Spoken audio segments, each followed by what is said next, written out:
வணக்கம் ஆஸ்பிரண்ட்ஸ். நம்ம இன்னைக்கு என்ன பார்க்க போறோம் அப்படின்னு பார்த்தீங்கன்னா, டிஎன் டெட்டோடைய சிவிக்ஸ் அண்ட் எக்கனாமிக்ஸ் வந்து 8த் ஸ்டாண்டர்டோட ஃபர்ஸ்ட் டைம் ஃபுல்லா இம்பார்ட்டன்ட் கொஸ்டின்ஸ் எல்லாமே பார்க்க போறோம். ஓகேங்களா? ஒரு 70 to 100 கொஸ்டின்ஸ் இருக்கு. இந்த கொஸ்டின்ஸ்லாம் பார்த்துக்கோங்க. 8த் ஸ்டாண்டர்ட் அதாவது 8ஆம் வகுப்புடைய அலகு 1 மற்றும் 2, 3 எல்லாமே சேர்த்து குடிமியல் மற்றும் பொருளியல் 2மே பார்க்க போறோம். ஓகேங்களா? ஸோ எக்கனாமிக்ஸ் அண்ட் சிவிக்ஸ் இதுலக்கு நீங்க கம்ப்ளீட் பண்ண மாரி 8த் டெர்ம். ஸோ நேத்து வந்து உங்களுக்கு 7த் ஸ்டாண்டர்ட் வந்து டீச் பண்ணியிருப்போம். ஓகேங்களா? ஸோ முதல்ல என்ன பார்த்தீங்கன்னா, அலகு 1 குடிமியல் சிவிக்ஸ் பொறுத்தவரைக்கும் மாநில அரசு எவ்வாறு செயல்படுகிறது? செகண்ட் யூனிட் பார்த்தீங்கன்னா, குடிமக்களும் குடியுரிமையும். ஓகேங்களா? ஸோ கேள்வி 1 பாருங்க. ஒரு மாநிலத்தின் ஆளுநர் யாரால் நியமிக்கப்படுகிறார்? உங்களுக்கே தெரியும் கவர்னர் அப்படின்றவங்க வந்து பிரசிடென்ட்டால் தான் நியமிக்கப்படுவாங்க. அதனால குடியரசுத் தலைவர் ஆன்சர். இரண்டாவது கேள்வி பாருங்க. சட்டமன்ற உறுப்பினராவதற்கு தேவைப்படும் குறைந்தபட்ச வயது என்ன? ஸோ சட்டமன்ற உறுப்பினர்னு சொல்லுவோம் பார்த்தீங்களா? அவங்களுக்கு குறைந்தபட்ச வயது என்ன? இந்த குறைந்தபட்சம் எல்லாமே படிச்சுக்கோங்க. சீஃப் மினிஸ்டருக்கு என்ன, பிரசிடென்ட்க்கு என்ன, பிரைம் மினிஸ்டருக்கு என்ன, லெஜிஸ்லேட்டருக்கு என்ன, எக்ஸிக்யூட்டிவ்க்கு என்ன, ஜுடிஷியலுக்கு என்ன, எல்லாத்தையோட இதுவுமே அந்த வயசு என்ன, ஸ்டார்ட்டிங் ஏஜ் என்ன அப்படின்னு சொல்லிட்டு படிச்சுக்கோங்க. ஓகேங்களா? விட்டோ பவர் படிச்சுக்கோங்க. தென் வந்துட்டு பார்த்தீங்கன்னா வந்து ஆர்டினன்ஸ் பார்த்தீங்களா? அது படிச்சுக்கோங்க. ஆர்டிகல்ஸ் பொறுத்த வரைக்கும். நெக்ஸ்ட்டு வந்து பிரசிடென்ட், பிரைம் மினிஸ்டர் இவங்களுடைய ஆர்டிகல்ஸ் நல்லா படிச்சுக்கோங்க. ஓகேங்களா? ஸோ இந்த ஆர்டிகல்ஸ்லாம் ரொம்ப இம்பார்ட்டன்ட். அதே போல் வந்து 1 to 70 வரைக்கும் எல்லா ஆர்டிகல்ஸுமே படிச்சுக்கோங்க. மேக்ஸிமம் 60 வரைக்குமாச்சும் உங்களுக்கு தெரிஞ்சிருக்கணும். 25 வயது அப்படின்றத சட்டமன்ற உறுப்பினரோட வயது அப்படின்னு சொல்கிறாங்க. குடியுரிமை சட்டம் சிட்டிசன்ஷிப் இந்தியா நாடாளுமன்றத்தால் எந்த ஆண்டு இயற்றப்பட்டதுன்னு உங்களுக்கே தெரிஞ்சிருக்கும். இந்த கேள்வி டிஎன்பிசிலும் கேட்கப்பட்ட கேள்வி. ஸோ சிட்டிசன்ஷிப் ஆக்ட் அப்படின்றது வந்து பார்லிமெண்ட்டில் எப்போ வந்து இயற்றப்பட்டது அப்படின்னு பார்த்தீங்கன்னா 1955களில். கேள்வி 4. இந்திய அரசியலமைப்பின் குடிமக்களுக்கு வழங்கப்படும் அடிப்படை உரிமைகளை நிறுத்தி வைக்கும் அதிகாரம் யாருக்கு உள்ளது? உங்களுக்கே தெரிஞ்சிருக்கும். நம்ம டிஆர்பி படிக்கும்போது வந்து இந்திரா காந்தி பற்றி படிச்சிருப்போமா? அப்போ வந்து அவங்க என்ன பண்ணியிருப்பாங்கன்னா, எமர்ஜென்சி ஆக்டை கொண்டு வந்திருப்பாங்க 71, 75 பீரியடில். அப்போ என்ன ஆகும் அப்படின்னு பார்த்தீங்கன்னா, பத்திரிகை சட்டம் உட்பட பேச்சுரிமைகள் எல்லாமே ஸ்டாப் பண்ணி ஃபண்டமெண்டல் ரைட்ஸ் டியூட்டிஸ்லாம் ஸ்டாப் பண்ணி வச்சுருப்பாங்க. ஆனால் ஒருத்தரால் மட்டும் வந்து இந்திரா சஹானின்னு திருப்பி வழக்கு தொடருவாங்க. அப்படிலாம் படித்தோமா? ஆனால் அந்த பவர் அந்த எல்லாத்து உரிமைகளையும் ஒருத்தரால் நிறுத்தி வைக்க முடியும். யாரு அப்படின்னு பார்த்தீங்கன்னா உச்சநீதிமன்றம். ஓகேங்களா? ஸோ இந்திய அரசியலமைப்பின்படி குடிமக்களுக்கு வழங்கக்கூடிய அடிப்படை உரிமை ஃபண்டமெண்டல் ரைட்ஸை வந்துட்டு யாரால் ஸ்டாப் பண்ணி வைக்க முடியும் அப்படின்னு பார்த்தீங்கன்னா சுப்ரீம் கோர்ட்டால். அப்படின்னு பார்த்தீங்கன்னா கிடையாது. அதுக்கப்புறம் யாருன்னா குடியரசுத் தலைவரால் ஸ்டாப் பண்ண முடியும். ஓகே, அவசர காலங்களில் குடியரசுத் தலைவர். ஓகேங்களா? ஸோ அதுக்கப்புறம் வழக்கு போகிறது தான் சுப்ரீம் கோர்ட்டுக்கு வந்து வழக்கு போடணும். ஓகேங்களா? ஸோ ஆன்சர் பார்த்தீங்கன்னா குடியரசுத் தலைவர். கேள்வி 5. மாநில அரசின் நிர்வாகத் தலைவராக செயல்படுபவர் யார்? ஆளுநர். ஓகேங்களா? மாநில அரசுடைய நிர்வாகத் தலைவராக செயல்படுபவர் யாருன்னா ஆளுநர். ஓகேங்களா? ஸோ நெக்ஸ்ட் வந்துட்டு பொருளியல் பார்க்கலாம். அழகு 1 சும்மா அந்த 10 இம்பார்ட்டன்ட் கொஷின்ஸ் பார்த்துட்டு அப்புறம் பேக்கில் பார்க்கலாம். அந்த டாபிக் யூனிட் 1 என்ன டாபிக் அப்படின்னு கொடுத்தீங்கன்னா, பணம், சேமிப்பு மற்றும் முதலீடுகள். இது வந்து ஏன் வந்து 8th ஸ்டாண்டர்ட் கொடுத்துருக்காங்கன்னா, அவங்க ஃபினான்ஷியலாக வந்துட்டு எல்லாமே தெரிஞ்சுக்கணும். அவங்களுக்கு வந்து ஒரு பேசிக் தெரியணும். நம்ம வந்து பணம் கொடுத்தா நம்ம எவ்வளோ கேபிட்டல் பெர் கேபிட்டா போடுறோம், நமக்கு எவ்வளோ வரவாகும், எவ்வளோ செலவாகும், எவ்வளோ முதலீடுகும், அதில் நம்ம எவ்வளோ சேவ் பண்ண முடியும், அதெல்லாம் அவங்களுக்கு தெரிஞ்சிருக்கணுன்றதுக்காக தான் எக்கனாமிக்கில் அந்த டாபிக் வந்து 8th கொண்டு வந்திருக்காங்க. ஓகேங்களா? 6வது கேள்வி பாருங்க. பார்ட்டர் சிஸ்டம் அதாவது பண்டமாற்ற முறைக்கு உள்ள மிக முக்கிய குறைபாடு என்ன அப்படின்னு பார்த்தீங்கன்னா, டபுள் கான்சிடென்ஸ் ஆஃப் வான்ஸ் அப்படின்னு சொல்லுவாங்க. என்னன்னா இருமுக தேவை ஒருமிப்பு அப்படின்றது தான் ஆன்சர். ஓகேங்களா? பார்ட்டர் சிஸ்டருக்கு மிக முக்கிய குறைபாடு அப்படின்னு ஏன் அப்படின்னா, இப்போ நம்ம பணம் கொடுத்தா இப்போ ஃபார் எக்ஸாம்பிள் நம்ம பொருள் வாங்குறோம். அந்த பொருளுக்கு நம்ம பணம் கொடுக்குறோம். ஸோ இதை பார்த்தீங்கன்னா அந்த 2 பேருக்குமே வந்து பார்த்தீங்கன்னா ப்ராஃபிட் தான். ஓகேங்களா? ஏன்னா நான் வந்து அந்த பணத்தை கொடுக்குறேன், எனக்கு தேவையான பொருளை வாங்கிக்கிறேன். அதுவே பண்டமாற்று அப்படின்னா ஒருத்தருக்கு நெல் அதிகமாக விளையும், ஒருத்தருக்கு அரிசி அதிகமாக விளையும். ஸோ அப்படி மாற்றிக்கலாம். பட் ஆனால் அப்படி இருந்தாலுமே யாருக்கோ ஒருத்தருக்கு லாஸ் அப்படின்றது வரும். ஓகேங்களா? ஸோ இருமுக தேவை ஒருமிப்புன்னு சொல்லுவாங்க. டபுள் கோயின்சிடென்ஸ் ஆஃப் வான்ஸ் அப்படின்னு சொல்லுவாங்க. சேமிப்பு எதை குறிக்கிறது அப்படின்னு கேட்டிருக்காங்க. வருமானத்தையும் செலவையும் குறிக்கிறது தான் சேமிப்பு. இப்போ நான் வந்து ஒரு 50 ரூபாய் வச்சுருக்கேன். நான் வந்து மொத்தமாக வந்துட்டு ஒரு 1 வீக்குக்கு வந்து நான் 50 ருபீஸ் சேர்க்கணும் அப்படின்னா, நான் அதோடைய செலவு எவ்வளோ அப்படின்னு பார்க்கணும். அப்போ வந்து ஒரு நமக்கு நான் 5 பொருள் வாங்கணும். ஓகே, இல்லை நான் ஒரு 500 ரூபாய் வச்சுருக்கேன் அப்படின்னா, குழந்தைங்களுக்கு சொல்கிற மாதிரி சொல்லலாம் 50 ருபீஸ் அப்படின்னா அவங்க மிட்டாய் வாங்குறது அந்த மாதிரி தான் வாங்க. ஸோ ஒரு 8th ஸ்டாண்டர்ட்னா பென்சில், ரப்பர் அந்த மாதிரி வாங்கணும்னு வச்சுக்கோங்களேன். ஒரு 5 ருபீஸ் இதுக்கு, அப்புறம் 5 ருபீஸ் வந்து ஸ்நாக்ஸ்க்கு இந்த மாதிரி இது பண்ணி செலவு பண்ணிவிட்டு சேவ் பண்ணணும். ஒரு 40 ருபீஸ் ஒரு 30 ருபீஸ் லாஸ்ட்டாக நிற்குதா? ஓகே, அப்போ வந்து ஒரு 15 ருபீஸ் இந்த மந்த்துக்கு நம்ம சேவ் பண்ணலாம் அப்படின்னு சேவ் பண்ணோம். ஓகேங்களா? ஸோ வருமானம் அப்படின்றது யாரோ ஒருத்தர் கொடுக்குற காசாக இருக்கும். அந்த காசை எப்படி நம்ம சேமிக்கணும், எப்படி வந்து செலவு பண்ணி மீதி எப்படி சேமிக்கணும் அப்படின்றது தான் சேமிப்பு. கேள்வி 8. இந்தியாவில் பணத்தை வெளியிடும் அதிகாரம் எந்த அமைப்புக்கு உள்ளது அப்படின்னா உங்களுக்கே தெரிஞ்சிருக்கும். இந்தியாவோட ரிசர்வ் வங்கி, அதாவது ரிசர்வ் பேங்க் ஆஃப் இந்தியா அப்படின்னு சொல்லுவாங்க. அவங்களுக்கு தான் பணத்தை வெளியிடும். நீங்கள் பார்த்துருப்பீங்கன்னு நினைக்கிறேன். அவங்களுடைய சைன் இருந்தால் தான் அந்த காசே செல்லும். ஓகேங்களா? எந்த நோட்டாக இருந்தாலும் கரன்சியாக இருந்தாலும் அந்த ஆர்பிஐடைய சைன் இருந்தால் மட்டும்தான் உங்களுக்கு வேலிட். எல்லாம் டூப்ளிகேட் நோட் அப்படின்னு சொல்லிடுவாங்க. நெக்ஸ்ட், முதலீடு அதாவது இன்வெஸ்ட்மெண்ட் என்பது நீண்ட கால நோக்குடன் செய்யப்படும் செயலாகும். இது பொருளாதாரத்தில் எதற்கு வழிவகுக்கும் அப்படின்னு பார்த்தீங்கன்னா ப்ரொடக்ஷன்ஸ்க்கு. ஓகேங்களா? ப்ரொடக்ஷனுக்கும் எம்ப்ளாய்மெண்ட்டுக்கும். இப்போ ஏன் அப்படின்னா நான் வந்து ஒரு இன்வெஸ்ட்மெண்ட் பண்ணுறேன். அந்த இன்வெஸ்ட்மெண்ட் வந்து ரொம்ப லாங் டேர்மாக எடுக்குது. ஓகேங்களா? லாங் டேர்மாக செயல்படும் செயலகம் தான் ஒரு இன்வெஸ்ட்மெண்ட் அப்படின்னு சொல்கிறாங்க. இப்போ யாருமே ஷார்ட் டேர்மாக வந்து இன்வெஸ்ட்மெண்ட் பண்ண மாட்டோம். ஃபார் எக்ஸாம்பிள் நான் வந்துட்டு ஒரு 1 மந்த்துக்கு வந்து நான் ஊதுவத்தி விற்கிறேன்னு வச்சுக்கோங்களேன். அது வந்து ஷார்ட் டேர்மாக இருக்கலாம். ஆனால் அவங்களுடைய மெயின் வந்து ஒரு கெஃபே ஸ்டார்ட் பண்ணுறதோ இல்லை ஒரு பொக்கேட் ஸ்டார்ட் பண்ணுறதோ அந்த மாதிரி ஒரு ஒரு பெரிய லாங் டேர்ம் கோல் இருக்கும். ஸோ இப்போ இன்வெஸ்ட் பண்ணும்போது இன்வெஸ்டருமே இந்த மாதிரி சின்ன சின்ன சிறு தொழிலுக்கு வந்து இன்வெஸ்ட் பண்ண யோசிப்பாங்க. ஸோ அது மாதிரி இன்வெஸ்ட் பண்ணும்போது லாங் டேர்மாக தான் இருக்கும். அந்த லாங் டேர்மாக இருக்கிறதுக்கு எதுக்கு இன்வெஸ்ட் பண்ணுறாங்க எக்கனாமிக்கலாக அப்படின்னு பார்த்தீங்கன்னா, அந்த லாங் டேர்ம் அப்படின்றது ப்ரொடக்ஷன் நமக்கு ஜாஸ்தியாக வரும். நிறைய எம்ப்ளாய்மெண்ட்டுக்கு வேலை கொடுக்குற மாதிரி இருக்கும். ஓகேங்களா? அந்த இன்வெஸ்ட்மெண்ட்டுன்றது ப்ரொடக்ஷன். ஸோ நமக்கு அங்கேயே என்ன ஆகுது அப்படின்னு பார்த்தீங்கன்னா ப்ராஃபிட் வருது. எம்ப்ளாய்மெண்ட்ன்றது அந்த எம்ப்ளாய்மெண்ட்ஸ்க்கும் ப்ராஃபிட் வருது. ஓகேங்களா? ஸோ உற்பத்தி மற்றும் வேலைவாய்ப்பு அதிகரிக்கிறது தான் இன்வெஸ்ட்மெண்ட்டோட முக்கியமான ஒரு நீண்ட கால வேலை செயலகம்னு சொல்கிறாங்க. வங்கியில் இருக்கும் சேமிப்பு கணக்கை விட பங்கு சந்தை முதலீடுகள் பொதுவாக எதை கொண்டிருக்கும் அப்படின்னு பார்த்தீங்கன்னா அதிக வருமானம் மற்றும் அதிக ஆபத்து. ஏன் நம்ம அப்படி சொல்கிறோன்னா, இப்போ பேங்க்கில் வந்து நம்ம நகை வைக்கிறோன்னு வச்சுக்கோங்களேன். அப்போ டெபாசிட் அவங்களுக்கு வந்து ஒரு அமௌண்ட் தருவாங்க. நம்ம நகை வச்சா ஒரு அமௌண்ட் தராங்க. நம்ம ஒரு வீடு கட்டுறோம், அப்போ நகை வைக்கிறோம் அப்படின்னு பார்த்தீங்கன்னா ஒரு 5 பவுன் 10 பவுன் அப்படி நம்ம வைக்கிறோம்னா அதுக்கான அமௌண்ட் தருவாங்க. வட்டி வந்து நம்ம வந்து மந்த்லி கட்டுற மாதிரி இருக்கும், பே பண்ணுற மாதிரி இருக்கும். லாஸ்ட்டாக வந்து ஒரு அமௌண்ட் இருக்கும், வட்டியோடு சேர்த்து நம்ம அவங்க பேங்க்கில் கொடுத்துட்டு நம்ம வாங்கிப்போம். பேங்க்கில் லாக்கர்ஸ்லேருந்து சேஃபாக இருக்கும். ஆனால் இப்போ மார்க்கெட்டிங்கில் நான் போடுறேன், எனக்கு அதை பற்றி ஜீரோ ஐடியா, வித்தவுட் நாலேஜ், எனக்கு வந்து அந்த நாலேஜே சுத்தமாக இல்லை எனக்கு. ஓகேங்களா? அந்த மார்க்கெட்டிங் ஸ்கில்னாவே எனக்கு என்னன்னு தெரியாது. நம்ம படித்தது வந்து ஆர்ட்ஸ் அண்ட் சயின்ஸ். சில பேருக்கு வந்து இன்ட்ரெஸ்ட் இருக்கும் மார்க்கெட்டிங்கில். ஸோ எனக்கு அந்த ஃபினான்ஸ் பற்றியோ பிஸ்னஸ் பற்றியோ வந்து ப்ரொபோசல்ஸ் பற்றியோ மார்க்கெட்டிங் பற்றியோ நமக்கு தெரியல. ஆனால் வந்துட்டு என்கிட்ட அமௌண்ட் இருக்குது, ஐ ஹாவ் ஒரு 10,000 அப்படின்னு இருக்குது, நான் வந்து மார்க்கெட்டிங்கில் போகணுன்னா நீங்கள் ஆக்சுவலாக வந்துட்டு துல்கர் சல்மானுடைய படம் பார்த்துருப்பீங்க, இல்லை குரு கூட பார்த்துருப்பீங்க, மணிரத்னம். ஸோ அந்த சேம் ஐடியாலஜி நமக்கு இருக்கணும். ஏன்னா இப்போ ஒரு பொருள் இருக்குன்னு வச்சுக்கோங்களேன். ஃபார் எக்ஸாம்பிள் இப்போ வந்து தங்கம் அதிகமாக வந்து வித்துட்டு இருக்காங்களா, ஸோ ரேட் பார்த்தீங்கன்னா 1 lakh 1.5 lakhs கிட்ட போயிடுச்சிங்களா. அப்போ ஒரு கிராம் அப்படின்றது 24-25 தாண்டிச்சு. இப்போ மேபி குறைஞ்சிருக்கும் 1300. ஸோ அப்போ நீங்கள் இன்வெஸ்ட் பண்ணும்போது என்ன பண்ணுவாங்கன்னா பெரிய பெரிய இன்வெஸ்டர்ஸ் எல்லாமே இந்த கோல்டு அந்த இன்வெஸ்ட் பண்ணுவாங்க. ஓகேங்களா?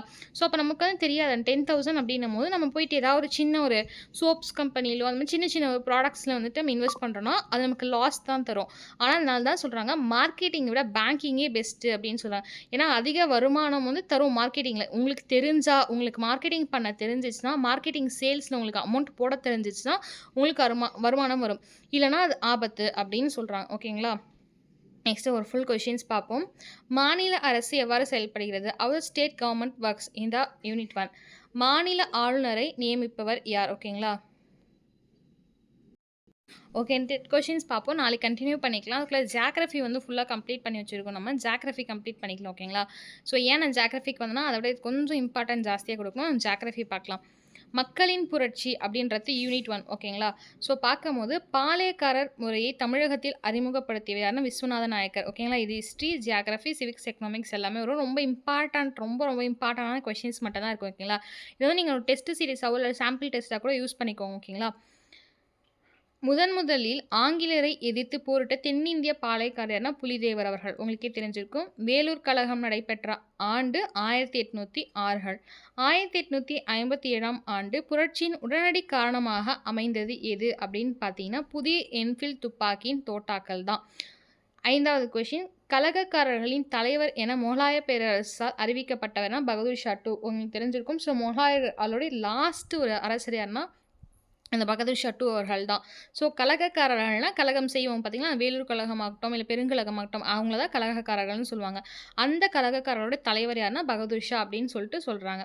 1857 ஆண்டு புரட்சியின் முதல் தியாகி யாருன்னா மங்கள் பாண்டே அவர்கள். ஸோ அவர் தான் ஷூட் பண்ணுவார், அவர் தூக்கில் போட்டுருவாங்க. ஸோ May 9th 10th பார்த்தீங்கன்னா 10th 11thலாம் வந்து டெல்லி செல்லோ அப்படின்னு கிளம்புவாங்க. ஸோ பகதூர் ஷா வந்துட்டு கொடியெல்லாம் ஏற்றி வந்து டெல்லியை பிடிச்சிருவாங்க. அதுக்கப்புறம் பின்னாடி வந்து அந்த யார் அந்த கில்லஸ்பி நிறைய பேர் வந்துட்டு என்ன பண்ணுவாங்க, திருப்பி ரிட்டர்ன் பண்ணிருவாங்க. ஸோ வந்து 1857ல ஃபர்ஸ்ட்டு மார்ட்டியர் அப்படின்னு தியாகி யார்னா மங்கள் பாண்டே அவர்கள் தான். வேலு நாச்சியார் எந்த பகுதியை சார்ந்தவர்கள் அப்படின்னு பார்த்தீங்கன்னா, சிவகங்கை பகுதியை சார்ந்தவர்கள் வேலு நாச்சியார். இந்த கொஷின் ரொம்ப முக்கியமான கொஷின், 8th கொஷின் படிச்சுக்கோங்க. கிட்டூர் ராணி சென்னம்மா எந்த பகுதி ஆண்டு வந்தார்? ஓகேங்களா. கிட்டூர் ராணி சென்னம்மா வந்து கர்நாடக பகுதியை வந்து ஆளுவாங்க. ஓகேங்களா. கிட்டூர் ராணி சென்னம்மாள் கர்நாடக பகுதியை ஆழ்ந்தார்கள். 9வது கேள்வி, ஆங்கிலேயரை எதிர்த்த தென்னிந்தியா புரட்சியாளர்களின் கூட்டுப்படை எப்போது உருவாக்கப்பட்டது? 1801. உங்களுக்கு ஞாபகம் இருக்குங்களா? இது ஒன்றுமே இல்லை. இந்த பாளையக்காரர்கள்லாம் இறப்பாங்க. புலிதேவராகட்டும், கட்டபொம்மன்லையாகட்டும், லேட்டஸ்ட்டில் அந்த 1799 இந்த டைம்லலாம் வந்து இறக்க ஆரம்பிப்பாங்க. அதுக்கப்புறமேட்டுக்கு ராணி லக்ஷ்மிபாய் அவர்கள் வருவாங்க. அந்த டைமில் சிவகங்கையை சேர்ந்த மருது சகோதரர்கள் அப்படின்னு 2 பேர் இருப்பாங்க. பெரிய மருது, சிங்க மருது, அதாவது சின்ன மருது அப்படின்னு சொல்லுவோம். ஓகேங்களா. அவர்கள் என்ன பண்ணுவாங்கன்னா, திருச்சிராப்பள்ளியில் வந்து பிரகடனம் வந்து செய்வாங்க. 1801களில் போயிட்டு வந்துட்டு அந்த கோயில் சேவர்கள்லாம் வந்துட்டு என்ன பண்ணுவாங்கன்னா, நோட்டீஸ் ஒட்டுவாங்க. ஓகேங்களா. அதை தான் சொல்கிறாங்க, ஆங்கிலேயரை எதிர்த்த தென்னிந்திய புரட்சியாளர்கள் சவுத் இந்தியாவை சேர்ந்த கூட்டுப்படைனா ஒன்றும் இல்லை. ஏன் அப்படின்னு பார்த்தீங்கன்னா, அந்த பீரியடில் வந்துட்டு ஜாதிகள் வந்து அதிகமாக பார்க்க ஆரம்பிச்சிருப்பாங்க. ஏன் அப்படின்னு பார்த்தீங்கன்னா, நீங்கள் வந்து இந்த ஜாதியை சார்ந்தவங்க, நீங்கள் இந்த ஜாதியை சார்ந்தவங்கன்ட்டு அவங்களுக்குள்ளேயே கலகம் ஏற்படும், உள்ளூர் கலகம் ஏற்படும். இதை தான் வந்துட்டு என்ன பண்ணுவாங்கன்னா, ஆங்கிலேயர்கள் டிவைட் ரூட் பாலிசி அப்படின்னு ஒரு விஷயத்தை வச்சு பிரித்தாளும் கொள்கையை வச்சு பிரிக்க ஆரம்பிச்சிருவாங்க. நீ வந்து இந்த பகுதியை சார்ந்து இந்த மொழி பேசக்கூடிய இந்த ஜாதியை சார்ந்தவர், நீ எப்படி இப்படி பண்ணலான்னு சொல்லிட்டு இந்த ஆங்கிலேயர்கள் நமக்குள்ள சூழ்ச்சிகளை செஞ்சு பிரிப்பாங்க. ஆனால் இந்த மருது சகோதரர்கள் என்ன பண்ணுவாங்கன்னா, நம்ம வந்து ஒரு நாட்டவங்க, நம்ம இந்தியாவை சார்ந்தவர்கள், நம்ம தமிழகத்தை சார்ந்தவர்கள், நம்ம எல்லாரும் நம்ம மக்கள் எல்லாமே ஒற்றுமையாக இருக்கணும், நம்ம யூனிட்டியாக இருந்தால் தான் ஆங்கிலேயர் வந்து போராட முடியும் அப்படின்னு சொல்லிட்டு என்ன பண்ணுறாங்கன்னா, மொத்த மக்களையும் ஓகேங்களா. ஸோ நிறைய எல்லா கேஸ்ட் எல்லாத்தையுமே அலோவ் பண்ணுறாங்க. நீங்கள் வந்து எல்லாருமே ஒத்துமையாக போராடணும் அப்படின்னு சொன்னதால் தான் ஆங்கிலேயரை எதிர்த்து கூட்டுப்படை அப்படின்னு சொல்லியிருக்காங்க. ஏன்னா புலிதேவனா புலிதேவரோட படை போகும், கட்டபொம்மனா கட்டபொம்மனுடைய படை போகும். இவர்கள் தான் மொத்த படையுமே வந்துட்டு எல்லா ஜாதிகளையும் சேர்த்து படையை உருவாக்கி போரிட்டவர்கள். ஓகேங்களா. 10வது கேள்வி, 1857 புரட்சிக்கு தலைமை தாங்கிய கான்பூர் தலைவரான நானா சாஹிப் அவர்கள். உங்களுக்கே தெரிஞ்சிருக்கும். ஸோ வந்து சென்ட்ரல் இந்தியாவில் யார் பண்ணா, பீகாரில் யார் பண்ணா, அந்த மாதிரி படிச்சுக்கோங்க. ஓகேங்களா. முண்டா புரட்சிக்கு தலைமை தாங்கியவனா பிர்சா முண்டா. ஸோ பேரில் இருக்கவங்களுக்கு கன்ஃபியூஷன் தேவையில்லை. சாந்தல் கழகம் முக்கியமாக எந்த பகுதிகளில் நடைபெற்றது அப்படின்னு பார்த்தீங்கன்னா, பீகார் மற்றும் வங்காளம். இந்த சாந்தல் கழகமாகட்டும், மாப்ளா கிளர்ச்சி ஆகட்டும், இந்த மாதிரி விவசாய கிளர்ச்சிகளாகட்டும், இல்லை இண்டிகோ கிளர்ச்சி ஆகட்டும், இந்த தர்பான்கள் நிறைய இந்த மாதிரி கிளர்ச்சிகள் கழகம் எல்லாமே யார் ஹெட்டாக இருந்தாங்க, எந்த பகுதியில் நடந்தது, என்ன தீமு, என்ன இயர், இது 4 மட்டும் படிச்சுக்கோங்க. ஓகேங்களா. வேலூர் கழகத்தின் போது தலைமை தளபதியாக இருந்தவையான ஜான் கார்டிக் அவர்கள். ஓகேங்களா. ஸோ உங்களுக்கு ஷார்ட்கட் சொல்லியிருப்பேன், கழகத்தப்போ காட்டி கொடுத்துட்டாங்க அப்படின்னு சொல்லியிருப்பேன். ஓகேங்களா. இவர் தான் தலைமை தாங்கிய தளபதி. ஓகேங்களா. தளபதி. ஓகேங்களா. பாளையக்காரர் முறை முடிவுக்கு வந்த ஆண்டு எதுனா 1801. ஸோ சின்ன மருது பெரிய மருது வரும்போது தான் முடிஞ்சிருச்சு. டாக்டரின் ஆஃப் லேப்ஸ் வாரிசுரிமை இழப்பு கொள்கை காரணமாக ஆங்கிலேயரால் இணைக்கப்பட்ட முதல் இந்திய மாநிலமாக சாத்தாரா. உங்களுக்கு ஷார்ட்கட் உங்களுக்கு ஃபஸ்ட்டே சொல்லியிருப்பேன், முடிஞ்சால் ஞாபகம் வச்சுக்கோங்க. உங்களுக்கு அப்படியே ஞாபகம் இருக்கும். ஜான்சி எந்த இயரில் வந்துட்டு ஜாயின் பண்ணாங்க அப்படின்னு சொல்லிட்டு. ஓகேங்களா. ஷார்ட்கட் நான் சொல்லியிருப்பேன், சம் பேட் ஜாக்கல் ஸ்க்ராச்சஸ் த பேட் அம்ப்ரலா அப்படின்ற மாதிரி ஷார்ட்கட் சொல்லியிருப்போம். உங்களுக்கு எப்படி ஞாபகம் இருக்கும், ஞாபகம் வச்சுக்கோங்க. எந்த பகுதி முதல் இணைத்தாங்க, அவுட் தான் லாஸ்ட்டாக இணைப்பாங்க. அதன் காரணமாக தான் 1857 கழகமே உருவாச்சு. ஒன் ஆஃப் த ரீசன் அப்படின்னு சொல்லியிருப்பேன் அடுத்த டிஆர்பியில். ஸோ அப்போ என்ன அப்படின்னு பார்த்தீங்கன்னா, அது எந்த இயரில் வந்துட்டு ஸ்டார்ட் பண்ணாங்க, எது ஃபஸ்ட்டு எது லாஸ்ட், அவுது லாஸ்ட்டு, சாத்தாரா ஃபஸ்ட்டு, ஜான்சி எந்த வருடம், இல்லை வந்துட்டு ஜெய்ப்பூர் எந்த வருடம், இந்த மாதிரிலாம் படிச்சுக்குவோம். ஓகேங்களா. 16வது கேள்வி, வங்காளத்தின் விவசாயிகள் கழகமான நீலக்கழகம் அதாவது இண்டிகோ கழகம் நடந்த ஆண்டு எது அப்படின்னு பார்த்தீங்கன்னா 1859லேருந்து 60 வரை. 17வது கேள்வி, திப்பு சுல்தானின் மகன்கள் வேலூர் கழகத்தின் போது எங்கு நாடு கடத்தப்பட்டார்கள்? கல்கத்தா. ஸோ கல்கத்தாலேருந்து லேட்டரில் அப்புறம் மாற்றிடுவாங்க. ஓகேங்களா. ஃபஸ்ட்டு கல்கத்தா. இந்திய கிளர்ச்சிகளின் தந்தை என அழைக்கப்பட்டவர் யாருன்னா, அந்த பீகாரை சேர்ந்த நானா சாஹிப் அவர்கள் தான் இந்திய கிளர்ச்சிகளின் தந்தை. ஞாபகம் வச்சுக்கோங்க, இம்பார்ட்டண்டான கொஸ்டின், நோட் பண்ணிக்கோங்க. இந்திய கிளர்ச்சிகளுடைய தந்தை யாருன்னா நானா சாஹிப் அவர்கள். பாளையக்காரர்களின் சிறு பாளையம் என அழைக்கப்பட்டவர்கள் யாருன்னா, மருது சகோதரர்கள். ஓகேங்களா. யார்? சிறு பாளையக்காரர்கள் இல்லை சிறு பாளையம் என்று அழைக்கப்பட்டவர்கள் மருது சகோதரர்கள். 20வது கேள்வி, 1857 புரட்சிக்கு பிறகு இந்தியாவில் ஆங்கிலேய ஆட்சி யாருக்கு மாறுபட்டது அப்படின்னு பார்த்தீங்கன்னா, பிரிட்டிஷ் பாராளுமன்றத்திற்கு. ஸோ 1858களில் குயின்ஸ் ப்ரொக்ளமேஷன், அதாவது விக்டோரியாவுடைய பிரகடனம் நடக்கும். அலகாபாத்தில் லார்ட் கேனிங் அவர்கள் வந்து வாசிப்பார் அலகாபாத்தில். ஓகேங்களா. அதுக்கு கீழே வந்து டேரெக்டாக வந்துட்டு என்ன ஆகும் அப்படின்னு பார்த்தீங்கன்னா, ஆட்சி வந்துட்டு குயின் கீழே வரும். அதுக்கப்புறம் பாராளுமன்றத்துக்கு வந்துடுது அப்படின்னு சொல்கிறாங்க. கலகத்தின் போது லக்னோவில் தலைமை தாங்கியவர்னா பேகம் அஷ்ரத் மஹால். ஓகேங்களா? ஸோ ஞாபகம் வச்சுக்கோங்க. இன்னொன்னு சொல்றேன். இந்த பேகம் அஷ்ரத் மஹால் கல்கத்தாவா? ஸோ லக்னோவா? ஸோ வந்து அப்படி பார்த்தீங்கன்னா, பீகார்ல நானா சாஹிப், சென்ட்ரல்ல யாரு அப்படின்னு பார்த்தீங்கன்னா, ஜான்சி ராணி அவர்கள் இருப்பாங்க. ஸோ அந்த மாரி யாரு, எந்த இயர்ன்னு படிச்சுக்கோங்க. அதுக்கு வந்து ஒரு ஆப்போசிட்ல ஒரு இந்த ஆங்கிலேய அதிகாரி இருப்பாங்க பார்த்தீங்களா? அவங்க யாரு அப்படின்றது படிச்சுக்கோங்க. ஓகேங்களா?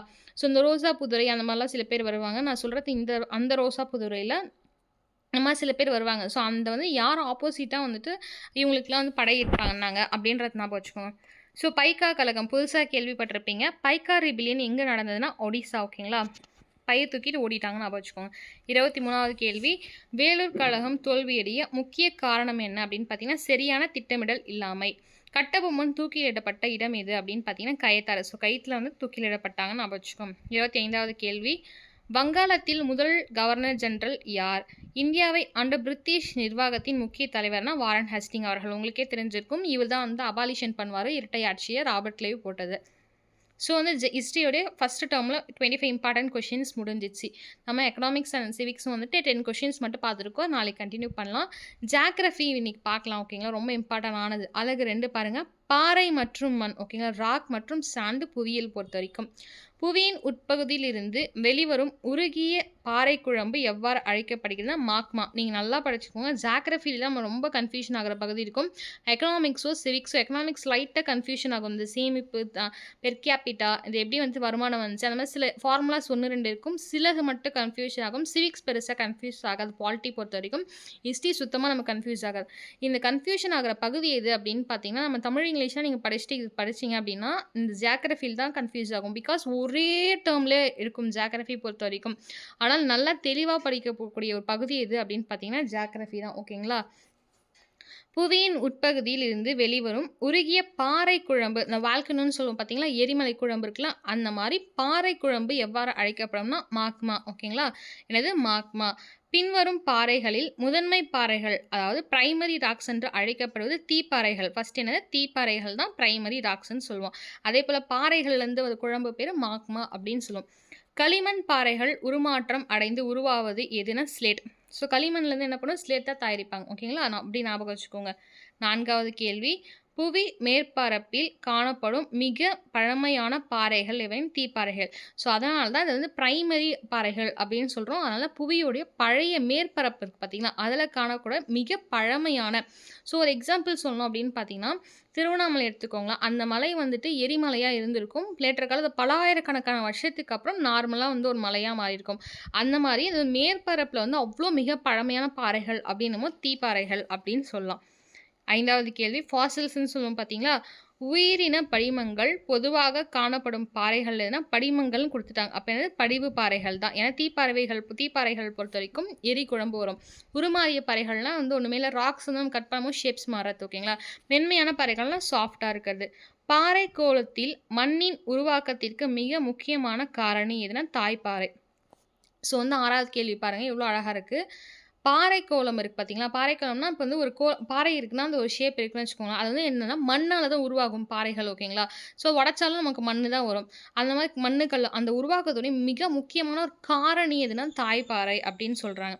7வது கேள்வி. பருத்தி விளைச்சலுக்கு மிகவும் ஏற்ற மண் வகை எதுனா கரிசல் மண். ரொம்ப முக்கியமான விஷயம். இந்த கல்டிவேட் கிராப்ஸ் பொறுத்த வரைக்கும், கமர்ஷியல் கிராப் பொறுத்த வரைக்கும் உங்களுக்கு ஜூட், அதாவது சணலும் பருத்தி இதெல்லாம் வரும். ஓகேங்களா? ஸோ சணல் பருத்தி, அதுக்கப்புறம் பார்த்தீங்கன்னா வந்துட்டு இந்த சில இதெல்லாம் இருக்குது. பணப்பயிறுன்னு சொல்லுவாங்க. அந்த பணப்பயிர்கள் பொறுத்த வரைக்கும் எந்த மண்ணில் வந்துட்டு நல்லா வந்துட்டு வரும் அப்படின்னு, கரிசல் மண்ணா, செம்மண்ணா, இல்லை வண்டல் மண்ணான்னு கேட்பாங்க. இப்போ நெல் அதெல்லாம் இருக்குன்னா எந்த மண் அப்படின்னு அதெல்லாம் படித்து வச்சுக்கோங்க. எந்த விளைச்சல்களில் எந்த மண் வந்துட்டு நல்லா வளர்த்து வந்து கொடுக்கும் பயிர்கள் அப்படின்றத படித்து வச்சுக்கோங்க. 8வது கேள்வி. பாறைகள் உடைத்து சிறிய துகள்களாக மாறும் செயல்முறை எது அப்படின்னு பார்த்தீங்கன்னா வானிலை சிதைவு. ஓகேங்களா?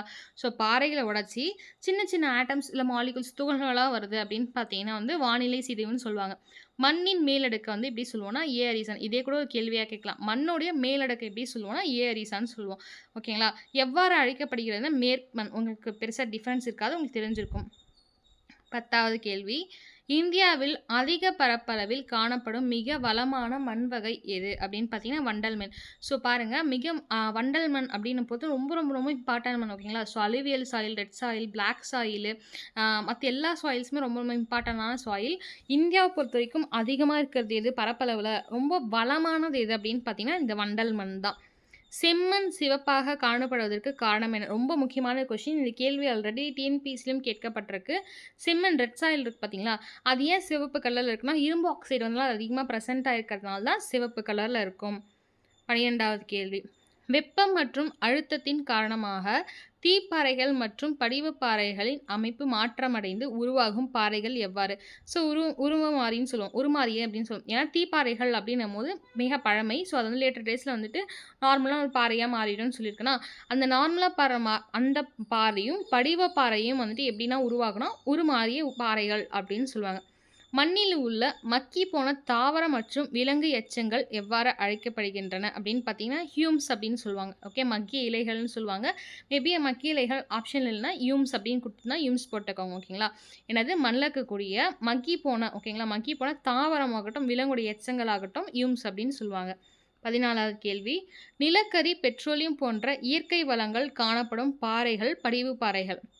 என்னது? நிலக்கரி கோல் ஆகட்டும் பெட்ரோல் ஆகட்டும், இது இயற்கையிலே நேச்சுரல் சோர்சஸ் எல்லாமே காணப்படும் பாறை எது அப்படின்னு பார்த்தீங்கன்னா படிவு பாறைகள் அப்படின்னு சொல்கிறாங்க. கிரானைட் எந்த வகை பாறைக்கு ஒரு எடுத்துக்காட்டு அப்படின்னு பார்த்தீங்கன்னா உட்புற, ஏன்னா உள்ளே தானே கிரானைட்ஸ் இருக்கும். நீங்கள் பார்த்துருப்பீங்க, இப்போ வீடு கட்டுறதுக்குலாம் நிறைய யூஸ் பண்ணுவாங்க ஓகேங்களா. ஸோ வந்து உட்பாறைனா என்ன, உருமாறிய பாறைனா என்ன, தீப்பாறைனா என்ன, வெளிப்பாறைனா என்ன, மேற்பாறைனா என்ன அப்படின்றத தெளிவாக தெரிஞ்சுக்கோங்க. மண் அரிப்பை கட்டுப்படுத்த உதவும் முறைகளில் ஒன்று எது அப்படின்னு பார்த்தீங்கன்னா அடுக்கடுக்கான சாகுபடின்னு சொல்லுவோம் ஓகேங்களா. கான்டோர் பிளாக்கிங்னு சொல்லுவாங்க. அடுக்கடுக்கான சாகுபடி தான் மண் அரிப்பை கட்டுப்படுத்தும். சிலிக்கா அதிகம் உள்ள பாறைகள் எவ்வாறு அழைக்கப்படுகிறதுனா ஃபெல்சிக் பாறைகள் ஓகேங்களா. இப்போ எப்படி ரெட் சாயில் வந்து இரும்பு ஆக்சைடு அதிகமாக இருக்கிறதுனால ரெட் சாயில்னு சொல்லுவோமோ, அது மாதிரி சிலிக்கா வந்து ஒரு அதிகமாக ப்ரெசென்ட் ஆகிருக்கும் ஒரு பாறையில். அந்த பாறை பேர்னா ஃபெல்சிக் பாறை அப்படின்னு சொல்லுவோம் ஓகேங்களா. 18வது கொஷின். சரளை மண் அப்படின்னா லேட்ரைட் சாயில்னு சொல்லுவாங்க ஆங்கிலத்தில். சரளை மண் எவ்வாறு உருவாகிறது அப்படின்னு பார்த்தீங்கன்னா அதிக மழைப்பொழிவு இருக்கிறதுனாலையும் வெப்பத்தால் சத்துக்கள் வந்து நீக்கப்படுவதனால தான் வந்து லீச்னா வந்து நம்ம அட்டைப்பூச்சி கூட சொல்லுவோம்ல, உரியத்துன்னு சொல்லுவாங்க, அந்த மாதிரி நீக்கப்படுவதாலும் தான் வந்துட்டு இந்த சரளை மண் உருவாகுது அப்படின்னு சொல்கிறாங்க. மணல், வண்டல், களிமண் ஆகியவை எந்த பாறை சிதைவின் விளைவாகும்னா இயற்பியல் சிதைவு. ஸோ பாருங்கள், ஃபிசிக்ஸ்ன்னு சொல்லுவோம், இயற்பியல்னால் இயற்பியல் சிதைவினால தான் மணல், வண்டல் மண், களிமண் ஓகேங்களா. அலுவியல் சாயில் ஆகட்டும், பிளாக் சாயில் ஆகட்டும், நார்மலாக சாண்ட், இது எல்லாமே இயற்பியல் சிதைவால் தான் வருது அப்படின்னு சொல்லியிருக்காங்க. மண் எந்த பகுதி வரை நீரின் மூலம் நிறைவு பெற்றிருக்கும்? Saturated zone, unsaturated. நீங்கள் இதில் படிப்பீங்க கெமிஸ்ட்ரியில், சேச்சுரேட்டட் அன்சாச்சுரேட்டட்னு சொல்லிட்டு. அந்த மாதிரி மண் வந்து ஒரு பகுதி இருக்குது நீரின் மூலம் ஓகே நிறைவு பெற்றிருக்கும் மண். அந்த பகுதி பேர் என்ன அப்படின்னு சொன்னால் நிலத்தடி நீர்மட்டம் ஓகேங்களா. நிலத்தடி நீர்மட்டம்னு சொல்லுவாங்க. சுண்ணாம்புக்கல் இல்லை சுண்ணக்கல்னு சொல்லுவாங்க. லைம்ஸ்டோன் எந்த பாறைக்கு ஒரு எடுத்துக்காட்டுனா படிவு பாறை ஓகேங்களா. லைம்ஸ்டோன் இந்த கேள்வி கேட்கறதுக்கான சான்ஸ் இருக்குது. படிவு பாறைக்கு லைம்ஸ்டோன் வந்து படிவு பாறையில் ப்ரெசென்ட் ஆகிருக்கும். 22வது கேள்வி. ஒரு பாறை மற்றொரு பாறையாக மாறுவதற்கான தொடர்ச்சியான சுழற்சின்னு கொடுத்துட்டாங்க. அப்போ என்ன? பாறை சுழற்சி அப்படின்றது தான் ஆன்சர். 23வது கேள்வி. இந்தியாவின் தக்கான பீடபூமி பகுதியில் காணப்படும் கரிசல் மண் எப்பாறையில் சிதைவினால் உருவானது? பசல்ட்டுன்னு சொல்லுவாங்க ஓகேங்களா. நல்லா பாருங்கள், இந்தியாவில் டெக்கான் ரீஜனில் தக்கான பீடபூமியில் பிளாட்டிவ் ஓகே, டெக்கான் பிளாட்டிவில் காணப்படக்கூடிய கரிசல் பிளாக் சாயில் வந்து எந்த பாறையோடைய உடைஞ்சது பார்த்தீங்களா, சிதைவினால் உருவானது அப்படின்னு பார்த்தீங்கன்னா பசல்ட் அப்படின்ற ஒரு பாறையுடைய சிதைவினால தான் இந்தியாவில் டெக்கான் பிளாட்டிவில் பிளாக் சாயில் உருவாகுதுன்னு சொல்லியிருக்காங்க. 24வது கேள்வி. நீரை தக்க வைத்து கொள்ளும் திறன், வாட்டர் ரெட்டன்ஷன் கெப்பாசிட்டி குறைவாக உள்ள மண்ணுன்னா மணல் மண். உங்களுக்கே தெரிஞ்சிருக்கும்னு நினைக்கிறேன். ஸோ பிளாக் சாயில் ஆகட்டும், அலுவியல் சாயில், அதாவது களிமண் ஆகட்டும், வண்டல் மண் ஆகட்டும், செம்மண் ஆகட்டும், இல்லைனா வந்துட்டு லேட்ரைட் மண் ஆகட்டும், அதாவது சரளை மண் சொல்லுவாங்க பார்த்தீங்களா, எல்லா மண்ணுமே அப்சர்வேஷன் நிறைய பண்ணியிருக்கும், தண்ணி கீழே வச்சுருக்கோம் நிலத்தில். அதனால தான் நமக்கு எல்லாமே என்ன பண்ணுது அப்படின்னு பார்த்தீங்கன்னா நல்லா வளருது. செடிகள் ஆகட்டும், கிராப்ஸ் ஆகட்டும், எல்லாமே நல்லா வளருது. நம்ம போய் மணலில் போயிட்டு என்ன பண்ணுவோம், நான் சொல்கிறது மணல் ஓகேங்களா, மண் கிடையாது. மணலில் போய் எந்த செடியும் நம்ம நடமாட்டோம் ஓகேங்களா. பீச் ஓரத்தில் போய் நம்ம தான் நடுவுமா இல்லை. ஸோ அந்த மணல் பொறுத்த வரைக்கும் அப்சர்வேஷன் கம்மியாக இருக்கும் ஓகேங்களா. ஸோ வந்து தக்க வைத்து கொள்ளாது தண்ணி. அதனால தான் என்ன சொல்கிறாங்கன்னா மணல் மண் அப்படின்னு சொல்கிறாங்க. அந்த மணல் மண்ணில் உங்களுக்கு என்ன கிடைக்கும்னு தெரியும், உங்களுக்கு குவாட்ஸ்லாம் சில இடத்துல கிடைக்கும். மேக்ஸிமம் என்ன அப்படின்னு பார்த்தீங்கன்னா சுண்ணாக்கள் உருமாற்றம் அடைந்து உருவானது எது அப்படின்னு பார்த்தீங்கன்னா மார்பிள். மார்பிள்னா பளிங்குக்கல். அதாவது இந்த தாஜ்மஹால்லாம் கட்டியிருப்பாங்க பார்த்தீங்களா, வெள்ளை பளிங்குக்கள்லாம் படிப்போம் பார்த்தீங்களா, அந்த பளிங்குக்கல் தான். ஓகேவா? ஸோ அதுக்கடுத்தது பார்த்தீங்கன்னா வானிலை மற்றும் காலநிலை புவியியல். ஓகேங்களா? ஸோ நாளைக்கு பார்க்கலாம். காலநிலை பற்றிய படிப்பின் பெயர் என்ன அப்படின்னா கிளைமட்டாலஜி. ஓகேங்களா? காலநிலை ஆய்வுன்னு சொல்லுவாங்க. அதே போல் ஹியூமிடிட்டி வந்துட்டு அளவோடைய பயன்படுத்தும் ஹியூமிடிட்டி இருக்குது பார்த்தீங்களா, அந்த வளிமண்டலத்தோட ஈரப்பதத்தை கண்டுபிடிக்கிறதுக்கு ஒரு கருவி யூஸ் பண்ணுவாங்க. அந்த கருவி பேர் என்ன அப்படின்னு பார்த்தீங்கன்னா ஹைக்ரோமீட்டர். ரொம்ப இம்பார்ட்டண்டான கொஷின்ஸ், ஹைக்ரோமீட்டர் அப்படின்னு சொல்லுவாங்க. ஓகேங்களா? புவி மேற்பரப்பை அடையும் சூரிய ஆற்றல் எவ்வாறு அழைக்கப்படுகிறதுனா இன்சோலேஷன், அதாவது சூரிய கதிர்வீசல் அப்படின்னு சொல்லுவாங்க. ஸோ இது நம்ம நாளைக்கு பார்க்கலாம். ஓகேங்களா? 25 மினிட்ஸ் ஆயிடுச்சு. எப்பவுமே 30 மினிட்ஸ் கிளாஸ் போகும். ஸோ இப்போ வந்து ரொம்ப இப்போ ஒரு கிளாஸ் தான் போகிறோம், அதனால் கொஞ்சம் கம்மியாகவே போட்டுக்கலாம். இன்றைக்கி ஈவினிங் நான் உங்களுக்கு ஒரு கிளாஸ் போடுறேன். ஸோ நம்ம ஹிஸ்ட்ரி பார்த்துட்டோம், இதில் ஃபஸ்ட் யூனிட், ஜியாகிரஃபி ஒரு யூனிட் பார்த்துருக்கோம், எக்கனாமிக்ஸ் அண்ட் சிவிக்ஸ் சேர்த்து ஒரு 10 கேள்விகள் பார்த்துருக்கோம்.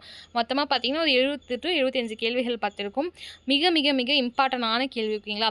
ஸோ ஸ்கிப் பண்ணாதீங்க, வீடியோ ஃபுல்லாக பாருங்கள். உங்களுக்கு டெட்டோடைய டெஸ்ட் சீரிஸ் போயிட்டுருக்கு, ஜாயின் பண்ணணும்னு விருப்பம் இருக்கவும் ஜாயின் பண்ணிக்கோங்க. So UG TRB and then college டிஆர்பியோடைய கிளாஸஸ் நம்ம ஸ்டார்ட் பண்ண போகிறோம் கூடிய விரைவில் 26க்கு அப்புறம். ஸோ சண்டேக்கு அப்புறம் நம்ம சொல்கிறேன்.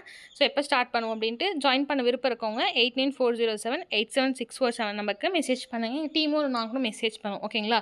So thank you aspirants.